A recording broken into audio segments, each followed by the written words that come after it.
बच्चों, आज हम लेखांकन की परिभाषा के बारे में पढ़ेंगे। साथ साथ में नोट करते जाइएगा। क्वेश्चन लिखिएगा, लेखांकन का क्या अर्थ है। वीडियो को पॉज करके पहले क्वेश्चन लिख के फिर आप यहाँ पर आइएगा वापस। देखिए, लेखांकन की परिभाषा क्या है। व्यावसायिक लेन देनों को मौद्रिक रूप में दर्ज करने, दोबारा से रिपीट कर रही हूँ, व्यावसायिक लेन देनों को, कैसे लेन देनों को, व्यावसायिक लेन देनों को। देखिए, व्यावसायिक लेन देनों का मतलब है ऐसे लेन देन जो व्यवसाय से संबंधित हैं।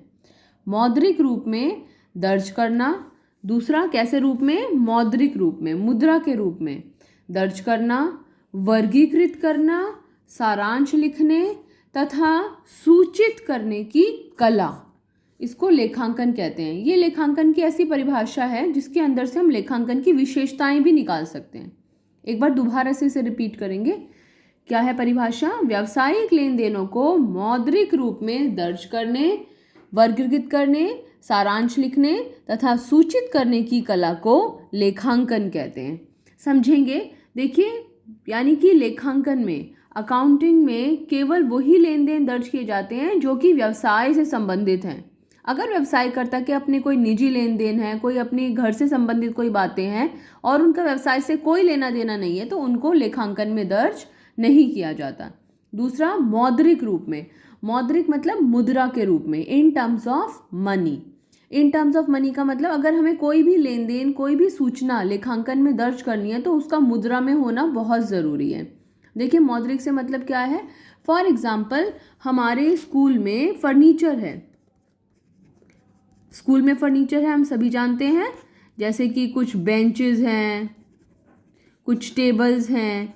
यदि हमारे स्कूल में 500 बेंचेस हैं और 500 टेबल्स हैं तो हम अपने लेखांकन में ऐसे नहीं लिखेंगे कि हमारे पास 500 बेंचेस हैं और 500 टेबल हैं। हम उनको मुद्रा में परिवर्तित करेंगे। मुद्रा में परिवर्तित करने का मतलब क्या है? यदि हर बेंच की कीमत 100 रुपये है, हर टेबल की कीमत जो है वो 1000 रुपये है, तो हम उसको मुद्रा में उसकी कीमत को निकालेंगे। यानी कि हम लिखेंगे फर्नीचर हमारे पास है 50,000 रुपये के बेंचेस जमा 5 लाख रुपए की टेबल, तो हमारे टोटल फर्नीचर की कितनी कीमत हो गई? 5 लाख। ये हम फर्नीचर के नाम से हम अपने खातों में दर्ज करेंगे। तो सूचनाओं को मौद्रिक रूप में दर्ज किया जाता है, ये लेखांकन का मतलब है। तो दोबारा से अपनी परिभाषा पर आएंगे। व्यावसायिक लेन देनों को मौद्रिक रूप में दर्ज करने का मतलब एक जगह पर लिखना, वर्गीकृत करने का मतलब उनकी अलग अलग विशेषताओं के अनुसार बांटना। देखो, बैंक में जैसे हम पैसे जमा कराने जाते हैं तो जो कैशियर होता है वो एक ही जगह हमारे पैसे लेकर अपने एक खाने में उनको जमा करता रहता है। उसके बाद में उन पैसों को वो किसका है, वो राम का खाता है, वो श्याम का खाता है, वो मोहन ने पैसे दिए, उनके अलग अलग खातों में उसको वर्गीकृत किया जाता है। ये वर्गीकृत है, अलग विशेषताओं के आधार पर उनको अलग अलग श्रेणियों में बांटना। सारांश लिखना। देखिए, सारांश लिखने का मतलब क्या है? महीने के अंत में, साल के अंत में हमें ये पता चलता है कि हम बैंक में हमारे खाते में इतने पैसे हैं।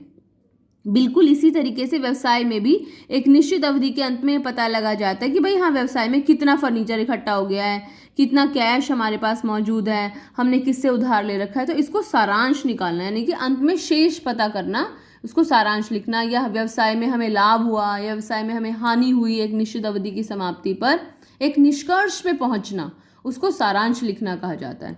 सारांश लिखना तथा सूचित करना। सूचित करने का मतलब क्या है?